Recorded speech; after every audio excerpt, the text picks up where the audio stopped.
All right, welcome back everybody to your creativity. We are talking once again about Salt Lake Design Week. We talked with a young lady last year about all their details, and today we're with Dan Benshoff. Did I say that right? You did, yeah.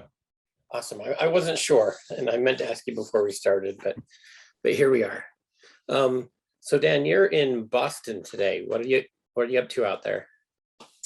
I'm actually in New York today. I was in Boston a couple days ago. I ran a race out there on Monday and then just came down to the city for a few days this week. So yeah, hanging out in the Big Apple today. Oh, very nice. Super jealous. So Salt Lake Design Week, it is the 18th through the 22nd, which is next Monday through Friday. We'll be posting this on Monday. Tell us about some of the scheduled events, like the keynote and whatnot. That's sure.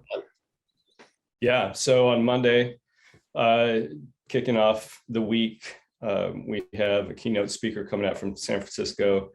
The studio is called the Office of Ordinary Things, and they are a awesome duo there, larger studio, but the two guys that run it, Johnny and Richard, are just super creative, super funny, super engaging. They've spoken at a handful of conferences before and have been big supporters of AIGA wherever they've gone. So their thing is environmental and, just being environmentally conscientious with the clients that they choose and the work that they do, also workplace sustainability. So they have a specific vibe and a specific type of client that they like to work with. And so, yeah, they're just really creative, fun people, and it should be a really good keynote. That's at 6:30 at Spy Hop. And then Tuesday, we have a number of events. Everything's available on saltlakedesignweek.org/schedule. Bunch of great events on Tuesday. On Wednesday, at Underbelly at 5:30, we have a Cocktails with Creatives and a panel discussion with 3 Salt Lake-based agencies. And the topic of that panel discussion is going to be, as much as people are probably sick hearing it, what has it been like for the last 18 months to run an agency? And what has that done to the industry, to your business, your work from home / in office kind of setup there? And so aside from networking and connecting and just hanging out with each other at the Underbelly studio, we'll also get to hear from these agencies how they've been dealing with COVID and how things have changed.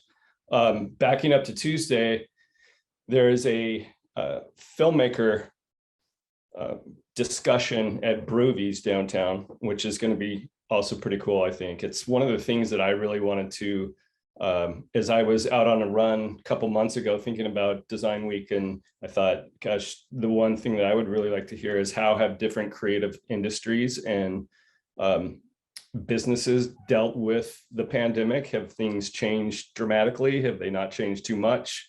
Have budgets dried up and then kind of they loosened up there after a while? So at this panel discussion on Tuesday at Broovies, 3 filmmakers from Salt Lake, which are mostly based in the outdoor industry, are going to talk about that. And so they're going to show some of their work. Camp 4, local studios, and Sweetgrass Productions will be there to talk about how their industry has been affected and their business has been affected. So that should be super cool. On Thursday, there's a Struck studio tour, which should be really good. We also have the Utah Design exhibit kicking off on Thursday and Friday, and that will be at it's a location, I can't remember the location, it's on State Street. But that's a furniture exhibition that's been taking place during Design Week for the last couple years, and just all kinds of incredible custom furniture design on display there at that event. So that should be really good. On Friday, we're going to kind of close it out with another event at Underbelly. It'll be kind of our closing reception and another panel discussion with 3 photographers that are based here in Utah. And again, the same thing is how have things changed in your industry? If they have they gotten better? Have they gotten worse? All the ins and outs with 3 photographers that are based here in Utah. And then in between, there are lots of other events. Again, everything can be found on the schedule at sldesignweek.org. And there are lots of other great events that are going on during that week. And everything's in person this year, which is kind of cool. So yeah. What type of COVID restrictions are you going to have with it being, in person, like masks and, tests and things like that? Yeah, so we're going to require that everybody shows a proof of vaccination, which is your second dose. If it's a 2-dose vaccination, should have been 14 days in advance of the day of your event that you're attending. So we'll require that proof of vaccination or a negative test within 72 hours, again, of when you're attending your event. So that'll be for everybody at the event, whether you're participating as a speaker or you're an attendee or whatever. We will be asking for those things. In addition, some of the events will require face mask. And so that's up to them. We're not requiring it as part of our COVID protocols for the events, but some of the events may be requiring face masks in addition to what I've just described. So there's also a lot of, you mentioned the Strux studio tour, but there's other tours part of it, the Granary campus. I'm not very familiar with that area. What's going on there? Yeah, so Lloyd Architects is redeveloping a big chunk of the Granary district, which is if you get off on the 6th South off-ramp, immediately to the right, there's a big industrial area. And so there have been a lot of warehouses and grain mills and all kinds of stuff down in that area that are currently being developed by industry as part of it, Lloyd Architects. Lots of different people are developing that area. The company that I used to work for, DPS Skis, has their factory and their offices down in the industry building, which is in that area. It's super cool redevelopment area in Salt Lake. The Granary district that Lloyd Architects is doing the tour of their campus is a really cool spot that's going to have hotels, mixed use restaurants and apartments. It's also going to house the Evo Salt Lake flagship store, which if you don't know about Evo is, they'd probably bristle if I was to say this, but they're kind of like REI. They're an outdoor retailer and they're moving to Salt Lake, or they're not moving to Salt Lake. They're based in Seattle, but they're opening up a store here in Salt Lake, and it's going to be developed by Lloyd Architects. In addition, there's going to be a big skate park there and an indoor-outdoor climbing gym, which is supposed to be huge and super nice. And so it's going to be, the area that they're going to give a tour of is this particular block that they're developing that's outdoor based activities and shops and retail and all that kind of stuff. So that should be really good. I know that they're limiting that to about 20 or 30 people for that tour, just to keep it intimate. That registration and all registration, most of the events during the week require some kind of Eventbrite registration. Only 2 events, the keynote speaker and the panel discussion with the filmmakers at Broovies, are paid. The keynote speaker is $10 for non-AIGA members, $5 for AIGA members, and free for students. And then the filmmaker panel discussion at Broovies is going to be $5. So those are the only 2 paid events, but most of the events are going to require an Eventbrite registration, and that's mostly due to COVID and making sure that capacity numbers are being managed and they know how to, kind of get people flowing in and out. Yeah. So that we don't get lots of people in one space at one time. So. And it's always nice to know how many is coming.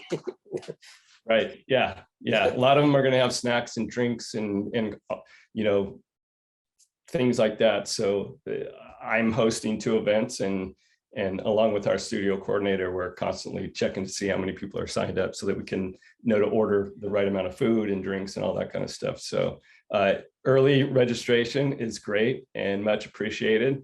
And so all of those links, if you follow our Instagram channel or account, in our bio, there's a Linktree link that has all of the registrations to all of the events, in addition to the schedule page on our website. Now you mentioned, you're presenting stuff with the company you work with, Underbelly. They're the presenting sponsor. For people that don't know about Underbelly, what is it? Sure. So Underbelly is a digital design and development agency based here in Salt Lake City, although we're starting to hire people from around the country as well. And we do product design, UX design, visual design. We have a great group of people that also produce content, so video, photography, and then we also do front-end development. And so we're an agency that's been around for 9 years. We've got a studio right across from Pioneer Park. Our old studio used to be on the other side of Pioneer Park, and we moved to the south side of Pioneer Park. So really cool space.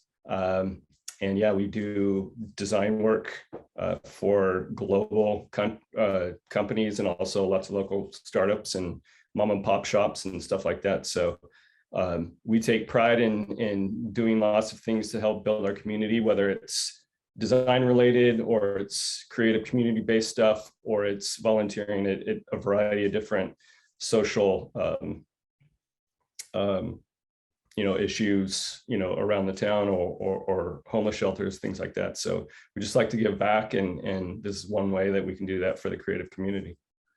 You mentioned your previous job, the ski place, but you've also worked with ESPN and Disney on projects for them, and those were interface kind of based design, weren't they?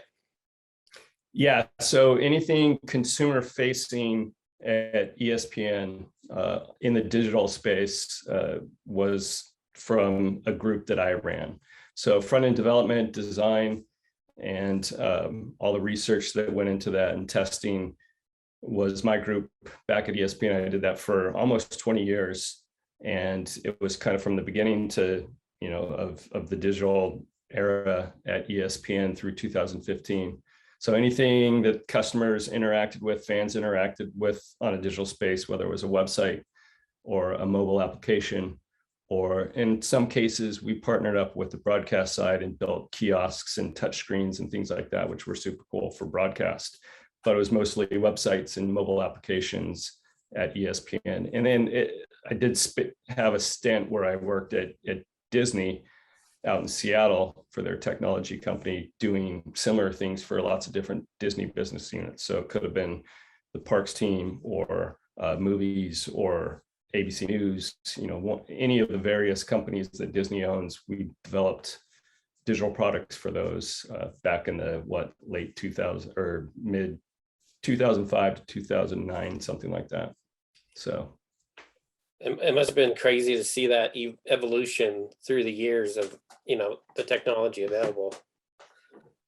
Yeah, it was nuts. I started at Disney in '98, and so right as the tech boom was starting, and jumped on that bandwagon. And I worked for an agency up in Seattle that was eventually bought out by ESPN, and so we became the digital team for ESPN by way of a buyout. And so, yeah, as you can imagine, through that tech boom and bust, and Flash adoption and creation of websites in Flash and CSS and the whole mobile phase, we were one of the first, or we were the sports partner for Apple when they launched the iPhone. And so we went through a couple of years of building products for them exclusively, and then built products for ourselves.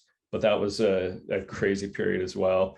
And yeah, evolution up through 2015, it was an interesting time to be part of such a big company that was building out their digital footprint from the very first days of that. So it was a lot of fun, a lot of challenges. Yeah, I can imagine. Personally or professionally, who inspires you? I get a lot of inspiration from outdoor creatives, so filmmakers and photographers and athletes that live in the outdoor space. It's always been something that I've been into since I was a kid. And so part of the reason I went to DPS was they made these really awesome short films for skiing.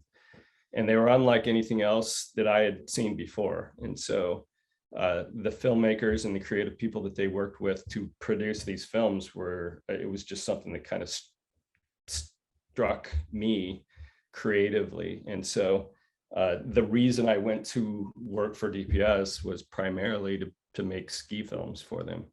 And so my inspiration comes from people that live in that space, in that industry, which is the outdoor industry. And so whether it's top sheets for skis and snowboards and the artwork that goes along with that, or the films that are produced by, within the outdoor space. And that can be commercial too. I mean, there's so many great commercials that are produced by a lot of agencies and filmmakers that are based right here in Salt Lake City, like All of My Heroes, Camp 4 is one example. They are all in Salt Lake City, which is kind of crazy to think, but there are so many awesome photographers that live out here that I've been following for years, and the space and the environments and the geography that they do their work in and their creativity in is, I would say, those are the people that create that work, and also those spaces that they shoot within are the things that inspire me. That's awesome. I've just got a few bonus questions to close things out. The Sure. first one is, what does creativity mean to you? Gosh, I don't even know how to answer that. Creativity is probably, it's something that lives in everybody. I'm one of those people, and I'm not the only one. Lots of people believe that everybody is born with some amount of creativity. It could be finance, could be business, it could be something that we think of as fine art or filmmaking or something like that. But there is some level of creativity in all of us, and that is using your mind and your brain and your talents and your skill sets to produce something that's unique and different. Or maybe it's a riff on something else.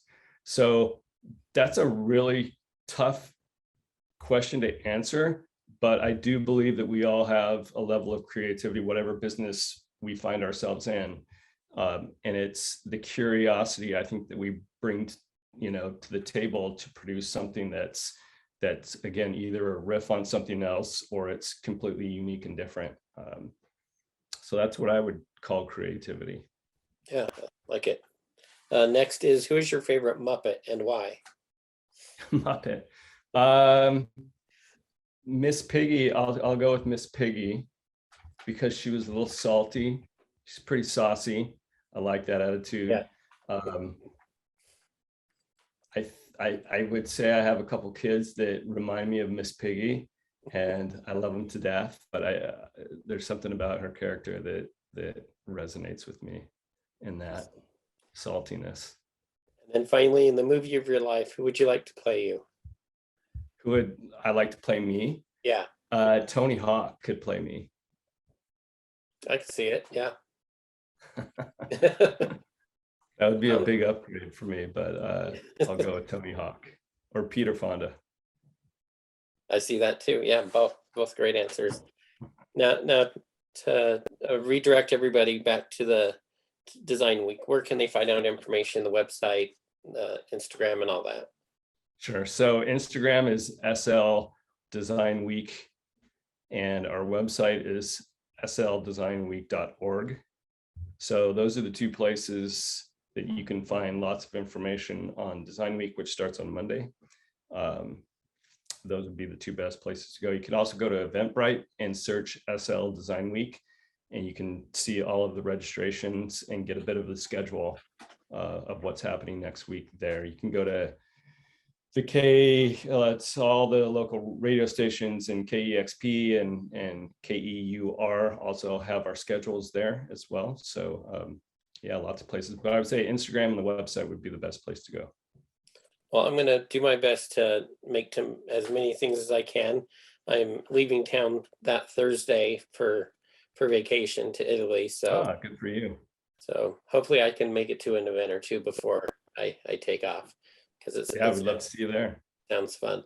So thanks again, Dan, and you have a great day and travel safely. All right. Thank you.